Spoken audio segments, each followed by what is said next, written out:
This is going to be a demonstration of how to solve problem A2, which will be helpful for you to follow in solving B2. So here's the problem. It says, use Excel to solve the problem below and show your work in the worksheet A2 in your spreadsheet. 50 full-time college students living in the dorm were asked how many credit hours they were taking. Their answers were, and here's the list of all of their answers. We're going to follow these steps to solve the problem, and we're going to make a frequency table, including percents and labels. We'll make a histogram, naming it chart A2, and then we'll describe the histogram in words, including skew, symmetry, and kurtosis, and referencing the chart by number. So the first thing I'm going to do is copy this problem. I don't want to have to type all this out. So I'm hitting Control-C. It's now copied, and here is the spreadsheet that I'm working in. And I'll have to add a sheet. Double click on sheet 4 to name it A2. And now we can insert our problem. I recommend using the insert text box instead of just pasting it into a cell, because if you paste it into a cell, it will not format well. So I'm going to hit Control-V, and there is our problem. And let's stretch it out so that it doesn't use up all of my vertical space. So the very first thing we have to do is we have 50 students. So let's get our people indicated here. Person 1, let's write student 1 maybe. I'll just write person 1, it's all right. Person 2, and let's get our process so that it copies it all the way down to 50, which, whoops, too far, which should be right around here. And we have a few too many, so we can just delete those. Now let's get our data into some usable form. So here, let's select just the data. I've selected just beginning with 15 and ending with our last value. And I'm just going to paste it arbitrarily right here because I'm going to delete this in a minute. And here's our pasting. So there's all our numbers, but we can't use them in this form because they're like a text box with all those commas. So the function that we're going to use is called text to column, and I'm going to write that here for you so that you can remember it. So we're going to put some little rules down for ourselves, and let's get this out of there so that I can clearly type in a cell. So here are our functions. And the first one is going to be in the data tab. I'll write data. And it's called text to columns. And we're going to use it to get rid of those commas. And let me make these bold, and I'll make them red so that we're clear that I'm giving you some tips here. And so in order to do this, let's click on the cell with all our data in it, go to our data menu, and go to text to columns. We'll see here that fixed width is checked, but that's not what we want. We want delimited, which means we want to tell Excel that we want to get rid of some commas. I have comma boxed here. You can click that too. Let's go to next and finish. And now we can see that these data are nicely into cells, but we need them to be over here in a vertical and not over here in a horizontal. So let me first scroll over and see how far this goes. Oof, a long, long way. And it looks like every column has a cell. So our next function is going to be just to remind you about the Control Shift arrow function, which allows you to select all of the data. I just want to make all of this red for us. It allows you to select a whole row or column of data up to the next space. So I'm going to click in my first cell. I'm going to hold Control Shift and use my right arrow. And now we can see that all of our data is selected up until the next empty row. Let's copy by hitting Control-C. Let's place it next to person 1, right click, and hit our transpose button, which is this little arrow pointing in 2 directions. So now we're set. Let's indicate that this is raw data. Raw data. I use Control-B to make it bold, and that these are our scores. In this case, they are equal to number of credit hours. By the way, another thing we could do instead of scores is we could write X, and we'll be using that variable later on. And now we're all done with these data, so let's get rid of them.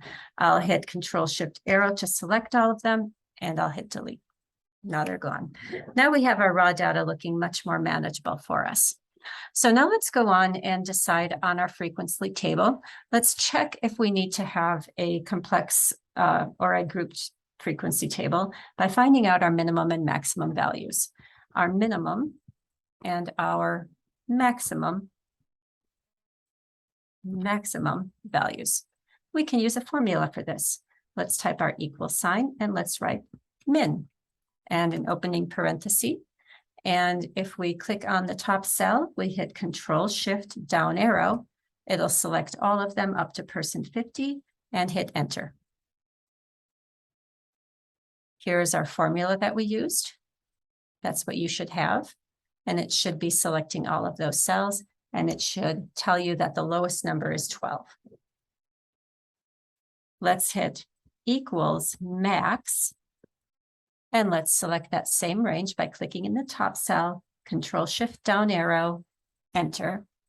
And the highest value is 19. That means we have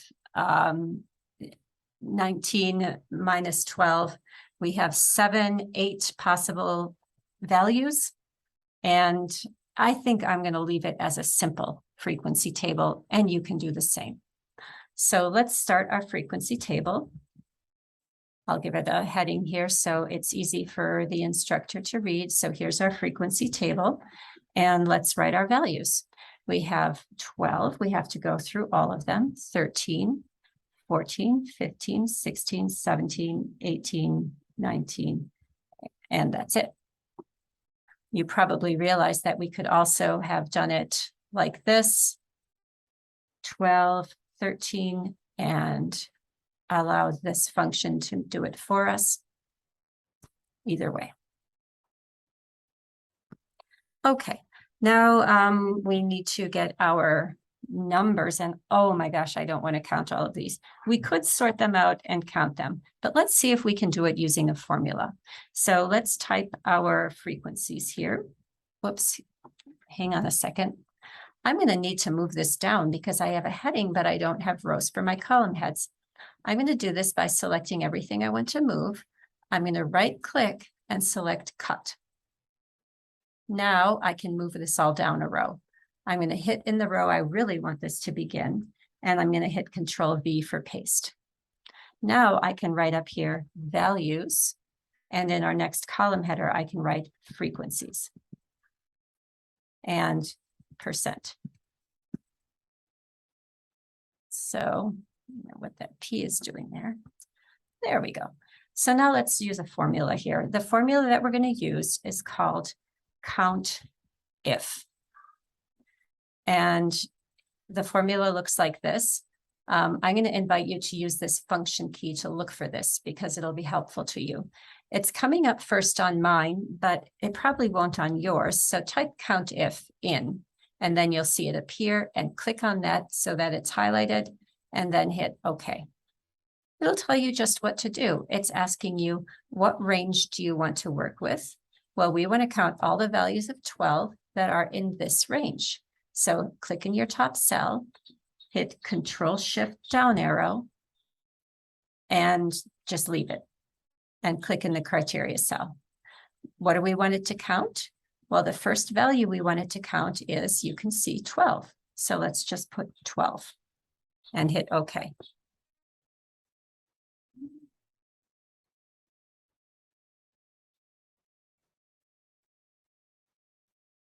And if your computer is faster than mine, it'll be working a little better for you. Okay. I don't know why my computer is so sluggish because it solved the problem. It says that we have 5. All right, and let's type that formula one more time. Again, we can use this function tool. Let's get back to count if. Let's tell it our range, which is this. And let's tell it our criteria, which are 12, and hit OK and see if it does any better. And if not, let's just remember this formula. You write equals COUNTIF, and then in parentheses, you put the range using a colon and a comma, and then the value you want to count. And so I don't know why my computer is having difficulty with this. I hope that yours isn't. But since mine is, I'm going to do it by hand. Equals COUNTIF, and then we put the range. We go up into our formula bar, write it common, and write, I can't remember if there were quotation marks or not. I think there might have been. And let's see if this works. And it tells us 5. Now, instead of, we could write this formula out each time. We could write equals COUNTIF, and then we could again select our range and write a comma and put our criteria, which is 13. 13 in quote marks, and then there we go. Now, an easy way to do this is to copy and paste your formula, but we'll have one problem and I'll demonstrate it. I'm copying and pasting the form. Actually, just a moment here before I copy and paste it. Let's look at what it's highlighting. It's highlighting all of the range all the way down to person 50. If I copy this formula by hitting Control C and paste it for a number 14, first off, it's not changed to 14 yet, but let's take a look at the range that it identifies. You can see that it's now skipped these first 2 people. That's because it is 2 places lower than the formula we copied. And what we need to ask it to do is to stay and count that same range. And so let's go ahead and do something to stabilize it. There's a funny little trick that I'm going to tell you a lot of times to stabilize a particular cell. And what we do, we want to tell it always stay in row 6. And so what we do is we put a $ before row 6. That tells it to stay put. And then we tell it always end at 55. And so let's put a $ before the row 55. And now let's hit enter. We have the exact same formula, but if we look at now when we copy it, we can see when we click on it, here I'm going to click up here so we can see that it's highlighting the correct cells. So now all we have to do is change that to 14, and we know the answer. We can copy it for all of these, in fact, and just change the number in there. So now in 15, if it keeps highlighting it like that, just double click off it in a different cell. And we can change this to 15.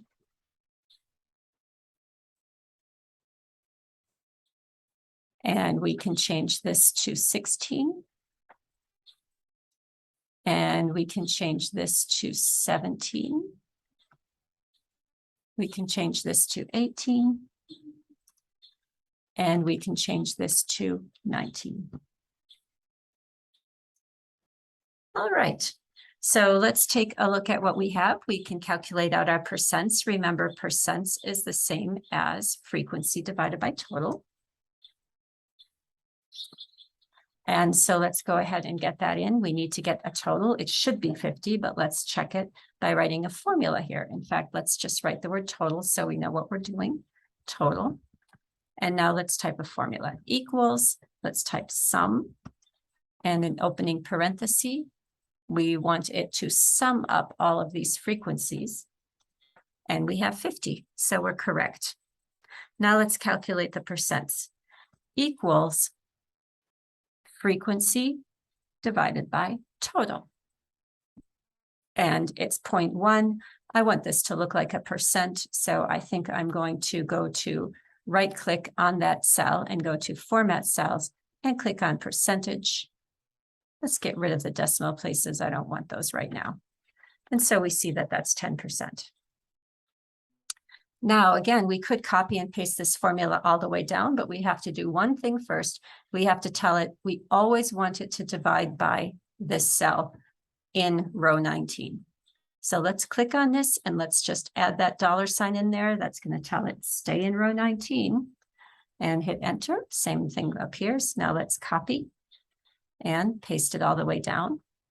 And we can see that it's done it correctly. So if we look here, for example, we see that it divided this blue cell, see the number written in blue, by the red cell, you can see the number written in red. It stayed put. It moved the divisor, but it left the dividend. Our frequency table is now done. Now we can do a very simple quick step to make our, in this case, our histogram.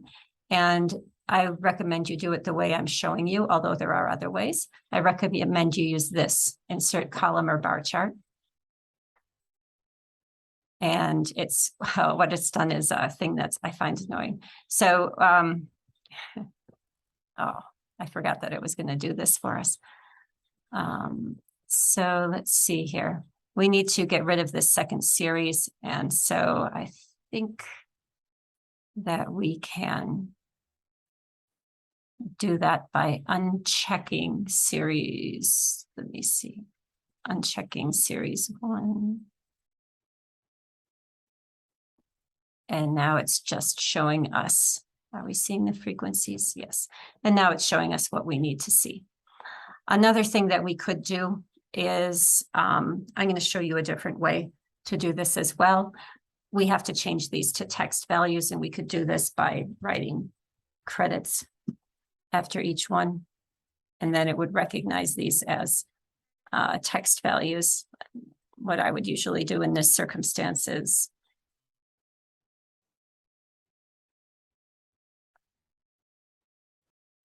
paste this in like so.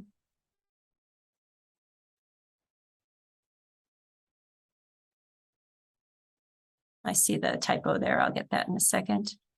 I'm using a copy paste function, and I'll just fix this one up. All right, so now this is another way we could do it. And then we select again the cells. We don't include the total, and we go to insert.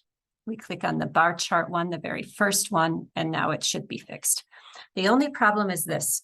We're not really using a bar chart. We want this to be a histogram. And so in order to make that change, click on the cells so that on these bars so that they're highlighted. Once again, left click so that all those bars are highlighted. And now while they're highlighted, right click and go to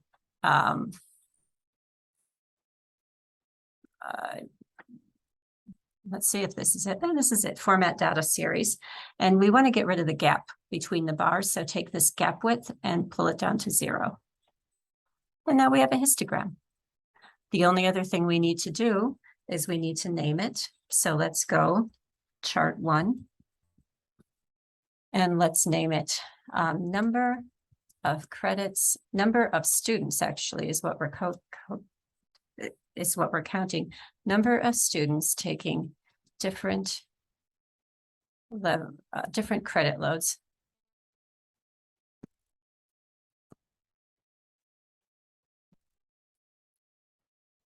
And that should do it. We're going to have to describe this and put that in the text box. So let me begin by just moving it down so that the page is nice and neat for submission, because we'll be submitting this later. Now, if this is submitted, we'll see everything where it should be. And I think we could describe this as, I'd say it's unimodal. It's not quite normal because it's kind of heavy-tailed on that low end. So it almost seems like it's more skewed right, that there are more students taking fewer credits. So I would say it's slightly skewed right. It's maybe slightly heavy-tailed on the left. In fact, it almost looks like a floor effect here. So we could write that down. We would say it's asymmetrical. And so let's jump into our answer box. First, I'm going to save this. Let's go into our answer box and write that out and submit the problem. So here is our problem, hopefully. And let me pull this over and see if I can get the correct one over. Here we go. And let's write that in the answer box. This the distribution in chart 2 I'm going to make sure I wrote chart 2 because I should have. In chart 2 is slightly positively skewed with a floor effect and heavy tail on the left. It is not symmetrical. That's adequate to submit for that problem. And of course, we'll submit the spreadsheet later.